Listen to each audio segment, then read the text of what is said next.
Mark Rogers TV, the voice of college football, breaking down UCF. The very best way, possible way for us to do that is to bring on Jeff Sharon from SB Nation's Gold and Black and Gold Banneret as he tracks UCF athletics the entire year. He and the rest of the staff, obviously, it's right now just about time as we get through the spring season to lock in solely on football. And we will do that on the defensive side. But first, we want to encourage you to help us build the channel by grabbing the Amazon link in the description section below. Don't have to buy anything in particular. Spend an extra penny. Just do your shopping on Amazon using that link.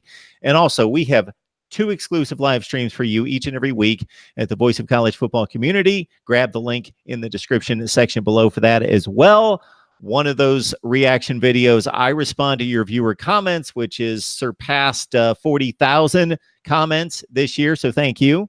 And also, I respond and bring you on exclusively to talk college football with me directly. All right, Jeff, the defense doesn't get much play because the offense has been so dynamic. But in playing a lot of 52-30 kind of games, I think people need to understand, you know, there was a 3 to 4 touchdown lead during much of those games. And so when the defense is giving up 30, it's really not giving up 30. It's just that kind of game with the offense scoring that quickly, that kind of pace, that many possessions. But this defense has been rather good with a lot of guys that didn't necessarily start, but were productive last year in filling in those gaps. Yeah, the defense. If you're the defensive coordinator for UCF, and by the way, in case you forgot, that's Randy Shannon, and he's a pretty familiar name to a lot of college football players, a lot of college football fans everywhere, and players. The UCF defense really has a next to impossible task because the goal of the offense is to put up as many points as possible in as little time as possible. All right, they want to snap the ball once every 20 seconds, preferably less. And they were second in the country in fewest and lowest amount of time per snap. So what does that mean? You could score 63 points and your defense could be out there for 40, 45 minutes.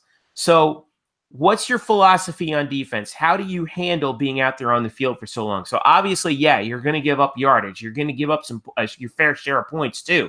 And sometimes they did that. But how do you get out of it? You create turnovers. You get extra possessions for your offense. You shorten the field so that you can turn the game into a track meet. And that's what Randy Shannon's defenses have always been very good at doing, and that's what he wants to do at UCF. So he gets playmakers who turn the ball over, force fumbles, guys who get interceptions in the secondary, guys who rush the passer, and try and get those turnovers. And it actually worked. Last year, UCF gave up 22.7 points per game on defense, which, for a team that was 118th in rushing yards given up, they gave up 222 rushing yards per game.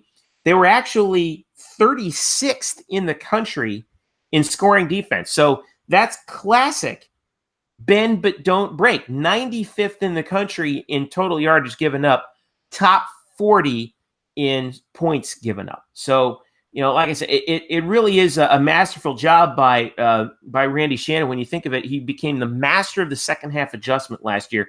Go back and look at that Memphis game. Actually, both Memphis games, one in the Liberty Bowl and then the one in Orlando in the conference championship game where UCF got completely run over by Darrell Henderson and Memphis in the first half of both games.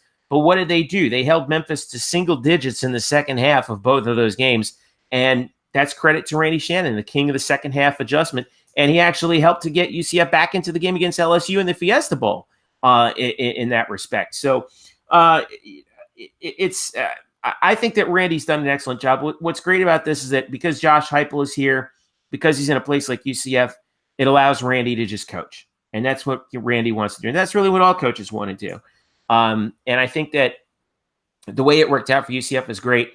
And now that and again, let's not forget this. Total turnover of the coaching staff from the year before under Scott Frost. Frost took all of his assistants to Nebraska, every single one of them.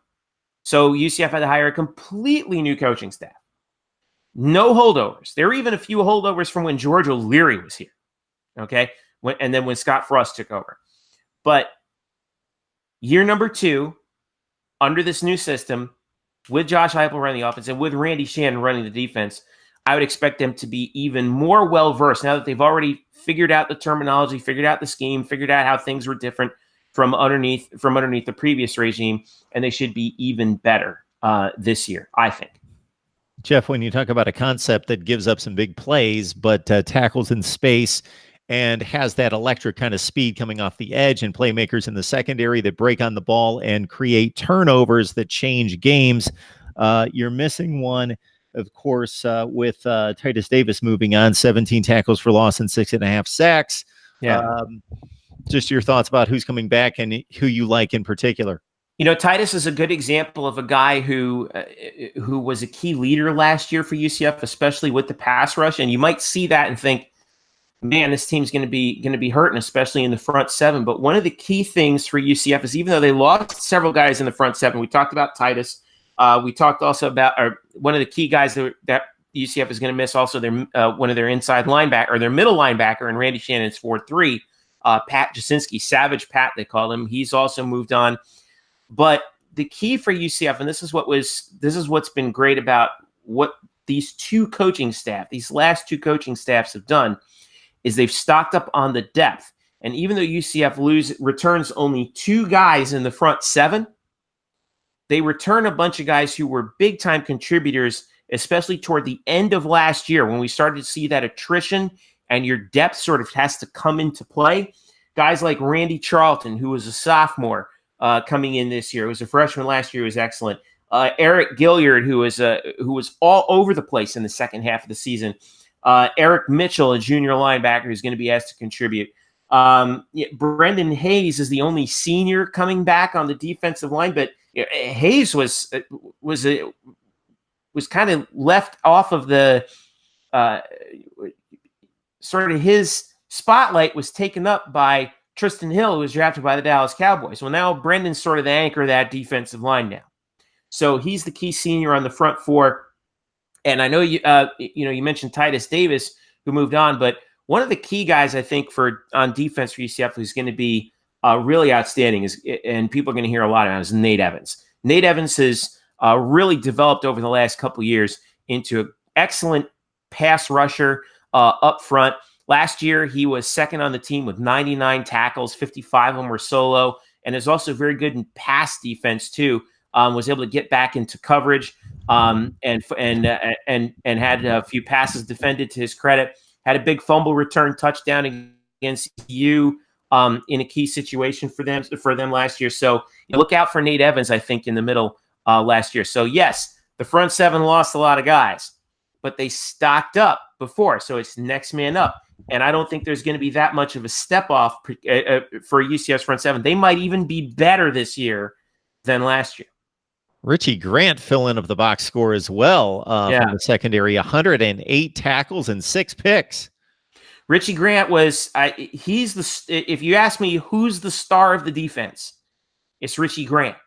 Richie Grant came out of nowhere with the interceptions, first team All-American Athletic Conference performer. He's going to be a surefire NFL prospect. And let's give credit also to the rest of the secondary. That's where the most of the experience is coming back for UCF. Brandon Moore is back. Neville Clark, who's from South Florida, is a senior, who's really developed into this sort of into an excellent big athletic corner, which you don't. Sometimes you see those, sometimes you don't in college. He's an NFL level corner. I think he's going to get a shot at the next level when they get the opportunity. Those are the guys who are going to be back. UCF gets Antoine Collier back this year as well. He's going to fill the spot that was left behind by Kyle Gibson, who went on to the NFL.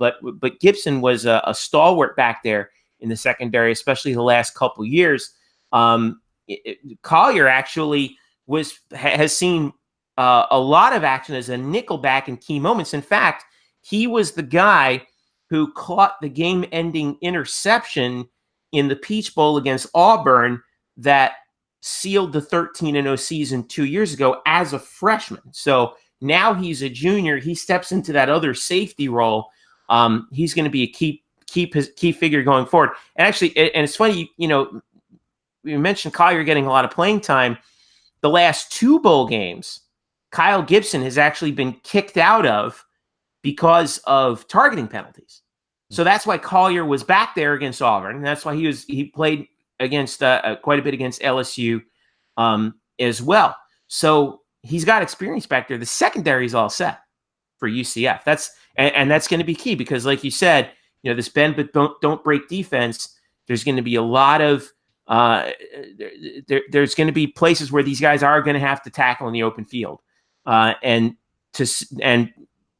how UCF's defense under Randy Shannon adjusts itself to the second year under this regime is going to be key in the secondary. If they play well early in the season, I think you're going to see a big year for UCF's defense. We love the breakdown on UCF football with Jeff Sharon. You can catch him and the rest of the staff there at SB Nation's Black and Gold Banneret. Jeff breaking down the offense and the defense. We obviously just concluded on the defense. So if you've missed the other video, just look it up. Our offensive breakdown on UCF, a must see. Jeff, hope to have you back very soon, sir. Mark, it's always good to talk to you, especially in June, where football season never goes away, does it? Not for us. It doesn't. We just keep talking and talking. Good to be with you as always, Mark. Take care. Enjoy. I'll see you again soon.